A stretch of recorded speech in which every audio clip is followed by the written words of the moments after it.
Hey, welcome to Survivor Talks. I'm your host, Vanity.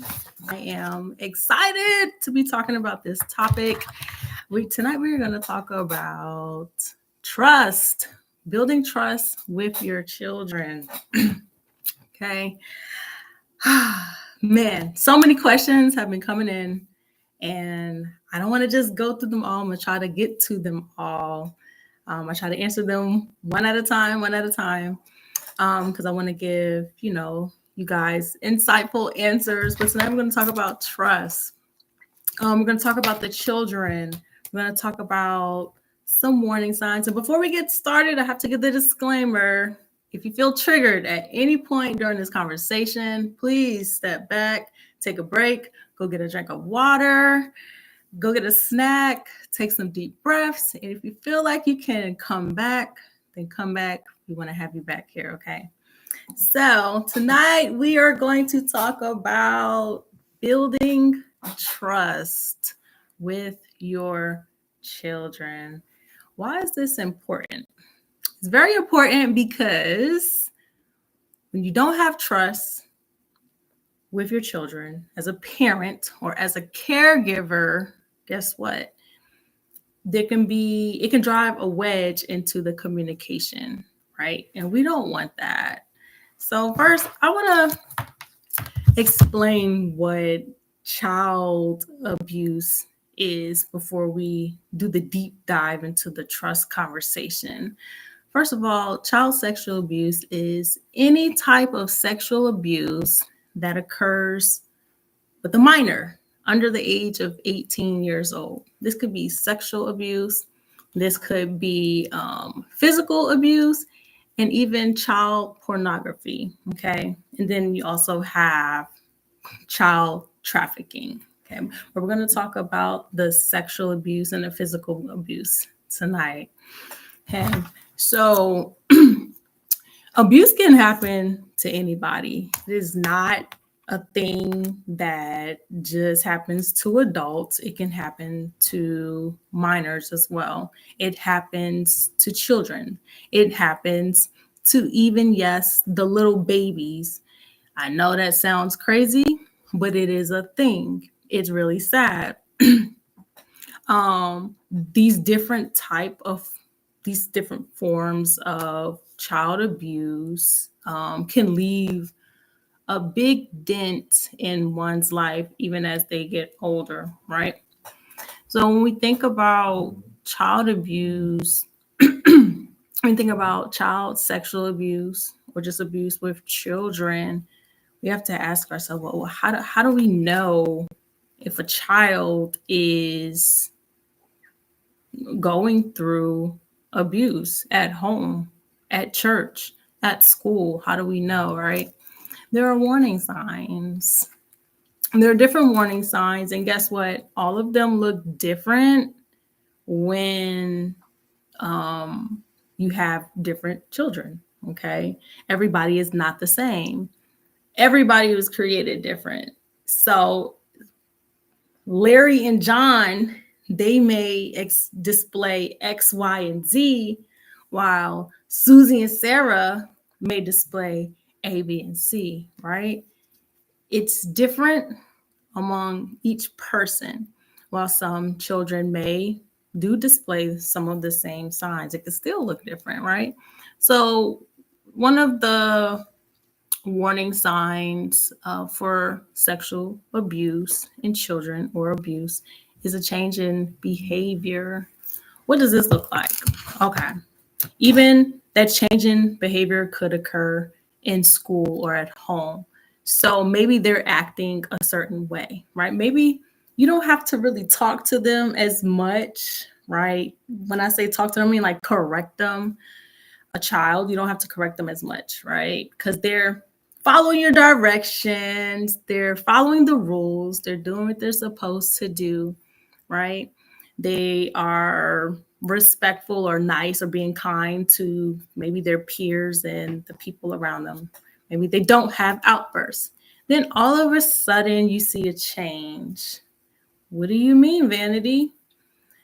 A change in behavior could look like maybe they weren't having outbursts at first, and now they are. Maybe they're falling out, having or emotionally withdrawn, right? These are warning signs. Now, I do want to say that even though a child may experience a change in behavior, it may not always be sexual abuse or physical violence going on at home, okay?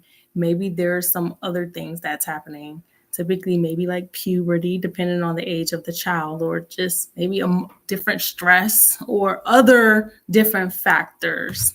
But changes in behavior. So maybe the outburst, maybe they're starting to use profanity. Again, I want you to think about the age span, okay? We got your preschoolers, then you got your elementary school children, then you got your middle schoolers, and then your high schoolers. Yes, even your high schools, because remember, a minor is 18 and under 18, okay?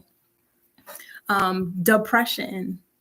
Now you see this more in older children, right? But even your younger ones can get depressed. How do you know they're depressed? Maybe they were eating a lot and they lost their appetite. They don't want to eat anymore. Maybe they're sleeping a lot. They're sleeping more. So you know your child best, right? And this is for teachers too. You know your students best, or even child care workers. You know your children best. You're working with them or they're with you all day.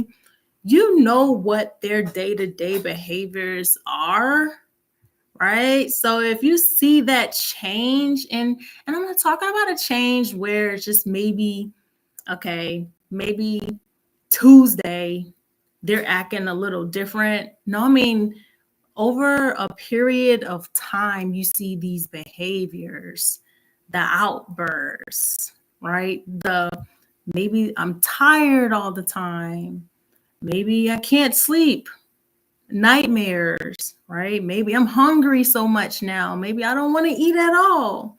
Even shying away from adults or certain type of people, right? These are different behaviors that change. Okay, maybe that child was talkative. I know I used to talk a lot when I was in school, and all of a sudden they don't want to talk as much. Or maybe it's the opposite, right? Maybe they weren't talking as much, but now you can't get them to be quiet. You have to pay attention to all of these different things, okay? And again, it goes over a period of time, duration. You have to be mindful of the duration. How long has this change been going on? Okay, for the older kids, another warning sign is running away. Now, this was something that I used to do. I was, like I said, I was a runner. Okay. I ran away from home. It's a thing. If you don't feel safe, if children don't feel safe, they may run away. They may run away out of school. They may run away from their home. Why? Because they're trying to run away to safety, away from danger. Okay. Some children are just naturally, they just want to be defiant. Again, you have to pay attention to what's going on in that child's environment. Okay. Another warning sign for sexual abuse, and this can get a little triggering here as well, and even physical abuse, is pain and swelling in genital areas of a child. Okay. Especially when you have insertion of objects, okay, or genitals to genital contact, there can be some pain and swelling in a child. Yes, this. I know it's not comfortable to talk about for some people, but these are the conversations that need to be had, right? We have to talk about these things. Why? Because it happens and we can't keep these things swept under the rug. Okay. If you notice, if you're a child care worker, you're watching somebody's child, right? And you are changing a diaper, or maybe a child has wet themselves and you're changing them, and you notice something is off in their genital area, this could be a warning sign, right? Take note of it, report it, say something. Okay. It's you're the adult, you are the adult, you have to report these things, you have to say something, you have to question it. Don't just sweep these things under the rug, don't just ignore it. Okay. And then regression. So I mentioned in the daycare, say the child may have wet themselves. That is another thing that can happen, bedwetting. So say that child is potty trained, they get up in the night, they go to the bathroom, they are out of pull-ups, and all of a sudden they're starting to do some bedwetting, right? Or just wetting themselves. And it's happening a lot, right? You might want to look at that, question that, don't just ignore these things. These are signs of sexual abuse and physical abuse. But again, reminder, there are other causes of these things. It's always good to assess the situation. Now, why did I bring up the warning signs before actually going into the deep conversation of how do we talk to our children? Because as a caregiver and as a mom, as a dad, if you're taking care of somebody's child, it's good to know what the warning signs of sexual abuse or any type of abuse is. Right? You need to know what to look for. And too many people don't know what to look for. A lot of times abuse goes underreported. Sometimes abuse is reported and nothing is done, right? You gotta fight. Sometimes you gotta do the hard fight. Okay. But there's that question. How do we talk to our children? So I remember, I got a story, I always got a story. But I remember one day I was writing on my dry erase board in the house, and then my son came home, and I asked him how his day was in school. At this point, I think he was in middle school. And I'm just writing, I'm listening to him talk. And he was in his health class, and he said that somebody came to the class to talk about sexual assault. And I was like, oh, that's pretty cool that, they're coming around to the classrooms to talk to the students about these different things. So I was like, okay, well, what did you learn? Did you learn anything? And he was talking about how, like, it was somebody with health, so they're teaching them about condoms. And he said when they got to the part about sexual abuse, he was like, the kids started making jokes and they started laughing. So I'm still writing, but I'm listening. I was like, well, did you laugh? And he was like, a little. Mind you, middle schoolers, they don't really have the greatest concept of things. They, play around in school. They're at that age where they just be causing chaos in school. But I said, well, did you laugh? And he chuckled a little bit. And then I put my dry erase marker down, and I sat Indian style on the floor, and I just looked at him and I said, well, did you know that happened to me? And he just stopped and he just stared at me. He was like, for real? And I was like, yeah, that happened to me. And that was the first time I told my son, as a parent, this is the first time I told my son that I was sexually abused as a child. And I told him, I said, that happened to me when I was a kid. And then I told him who did it. And then we just talked about it. Right? I didn't go into the, intimate details of my abuse, but, I told him, how it made me feel, and that I didn't tell at first, and me keeping it a secret. Yeah, secret. Why did I repeat that word so many times? Because kids keep these things a secret. All secrets aren't good secrets. That wasn't.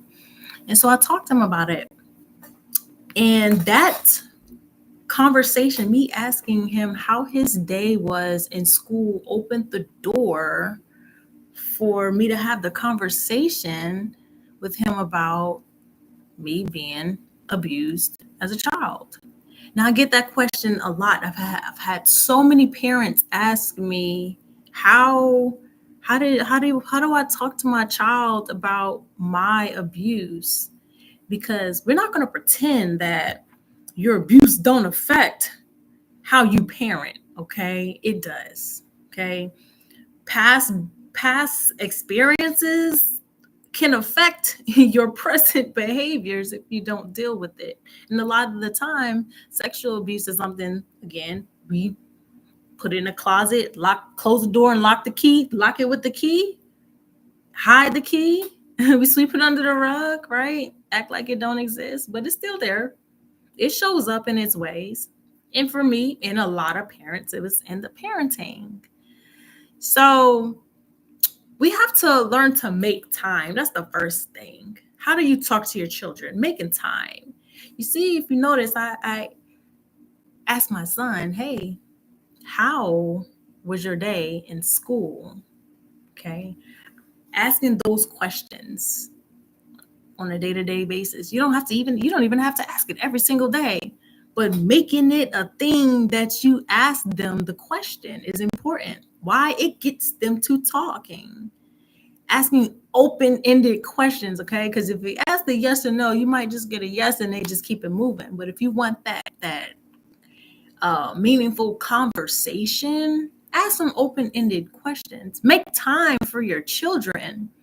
That's something that I had to do. I had to make time, and making time, that means, yes, stepping away from the busyness of life and actually making time with your child. You birthed that child. It is your responsibility. You are that child's caregiver. It is your responsibility to make time. There's many things going on, but we have to show that child that they are important by making time for them. This can mean being involved in the things that they like. And I'm not talking about dragging them to the store with you or on your errands all the time. Yes, that's cool. It happens, but actually doing something that they enjoy. A lot of parents don't even know what their child like. Why? Because they don't take the time to find out. What is it that your child like to do? What type of activities are they interested in? And engaging in it. So if you go into that game, that basketball game, that football game, not just sitting on the sideline looking at your phone, scrolling, no. Actually being supportive, making time, focusing on them. They're watching, they're paying attention.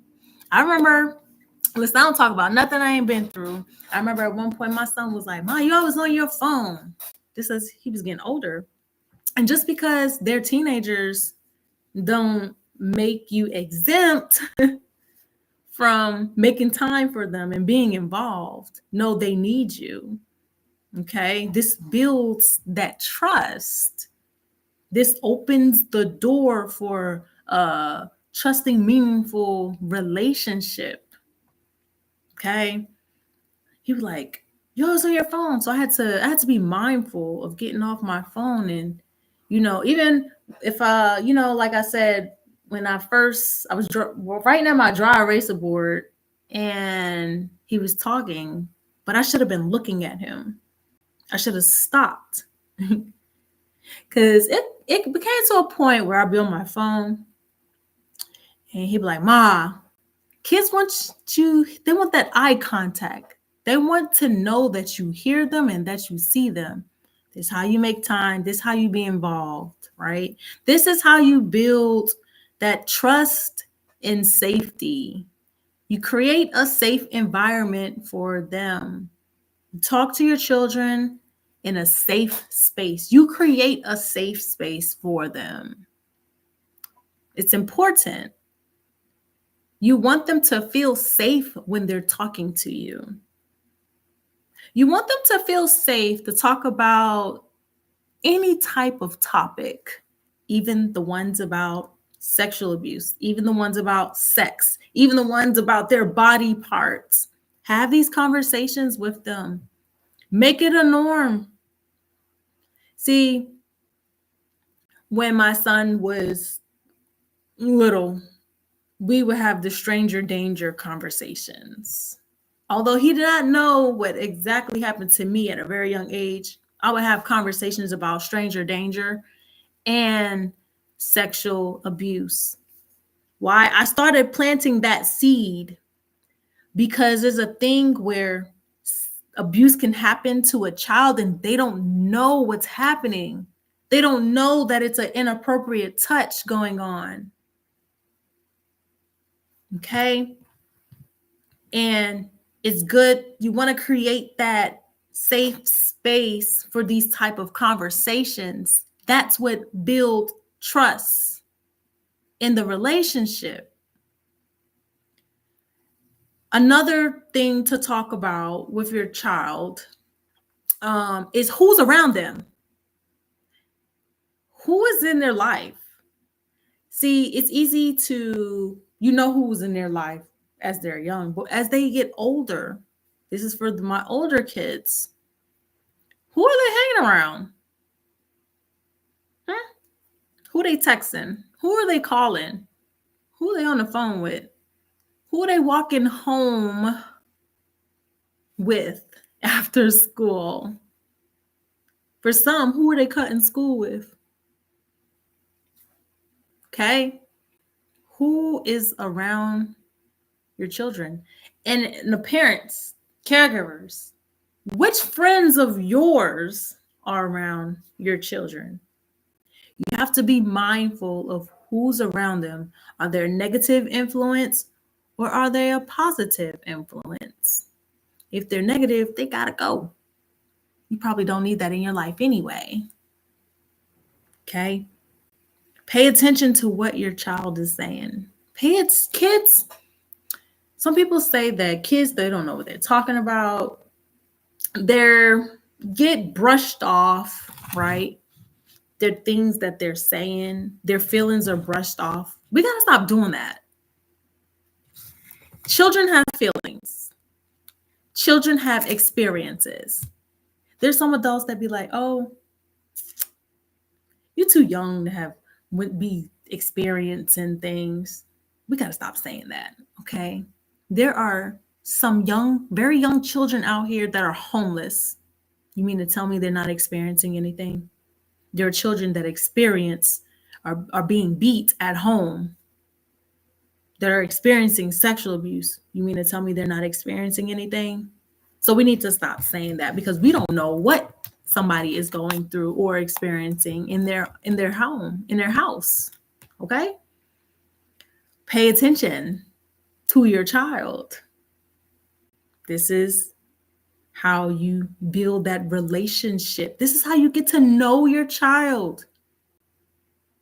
Somebody once told me to get to know a person, you have to spend time with them. It's the same thing with God. To get to know God, we got to spend time with God, right? It's the same type of relationship.